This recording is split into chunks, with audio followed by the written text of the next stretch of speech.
my name is Savannah J. Foley, and I wrote the Women's World series on Fiction Press, which has since been retitled to Antebellum. This is my first video blog for Let the Words Flow, so today I thought I'd talk about something that is the opposite of what I usually talk about, not writing. So first let me tell you that I hate watching informative videos, and the reason is that you cannot scan through a video, whereas if you're reading, you can quickly go through and pull out the information you need, but it's really hard to scan a video. So we're just going to jump straight to the point and get all the information out there right up front, and then we can have some chit chat afterwards. Here we go. Confession. I haven't actually been working on a novel since 2007. So if you've been keeping up with me on my live journal, then you've probably read that I am now tinkering with the idea of a new novel, and this both excites and absolutely terrifies me.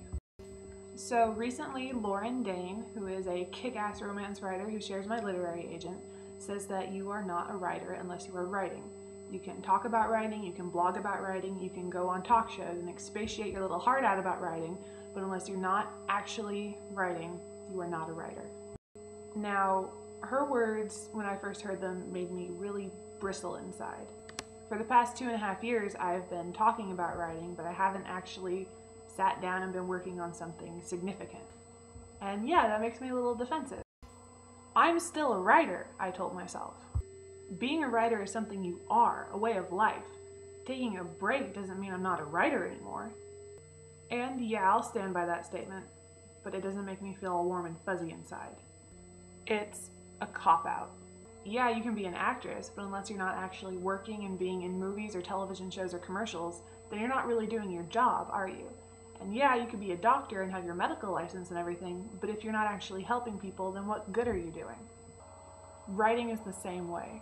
Nothing can make you stop seeing with a writer's eyes, but you're not much of a writer if you're not actually writing, are you? Having accepted this truth, I need to take a look at what I've been doing with my life over the past 2.5 years. Was my break worth it? I met my now fiance and we decided that we need to upgrade our jobs, so bam, got an office job. I decided I better get on this shit and actually get a literary agent while I'm in my teens, so bam, I got a literary agent. And then I realized that I needed to re-enroll in college, so I started taking night classes, and then on top of everything else, I started my own freelance writing company, SJF Writing, and everything just kind of piled up, and then I got invited to join Let the Words Flow, and then I got promoted at work, and I bought a house, and just all of this stuff happened, and 2.5 years later, I haven't actually written anything. Well, that's not true. I wrote 2 poems. 2.5 years, 2 poems.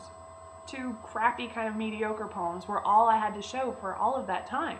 I tried to work on 2 different novels back in fall of 2009, but they both died of sudden novel death syndrome. And so I was asking my friends at Let the Words Flow and talking about my fears, and some of them shared my fears. And so there we were suddenly talking about what happens if you can't follow your dream, and what happens if you never get inspired again, and what happens, God forbid, if I never actually write another novel. Was I wrong about everything I've believed for the past 10 years? Was I not meant to be a writer after all? Did I get one good kick of creativity in my teens and now adulthood has destroyed me from writing forever? Is this how dreams die? I began looking inward. I began trying to figure out why I was having so much trouble working on another novel. I wrote Sudden Novel Death Syndrome and The Importance of Setting over at Let the Words Flow. I settled down. I stopped worrying so much. I tried to give myself a break. It'll come back, right? Jack London once wrote that you can't wait on inspiration. You have to go after it with a club. And he may be right about some situations, but there's other times where you just have to stop worrying and let it come back to you. It's okay to worry that you'll never write again. Worry keeps us sharp. It keeps us on the lookout for new ideas and new inspirations. Worrying that you'll never write again is okay, but believing that you'll never write again is not okay. That is unacceptable. Whenever you get the fear, just remember that life is varied, and even if you're in a bad place and you're blocked right now, things will change, things will get better, and it will come back to you. Remember not to panic. Be good to yourself. Remember to keep your mind open for possibility. I'm working on a new novel now. It's hard. I'm out of practice. But it's going, and I believe that this one will actually work. Make sure you're staying inspired. Make sure you're reading new books. And just go out there and write. Well, that's my article for today, and I hope that that was helpful to some of you out there. So now for the chit chat.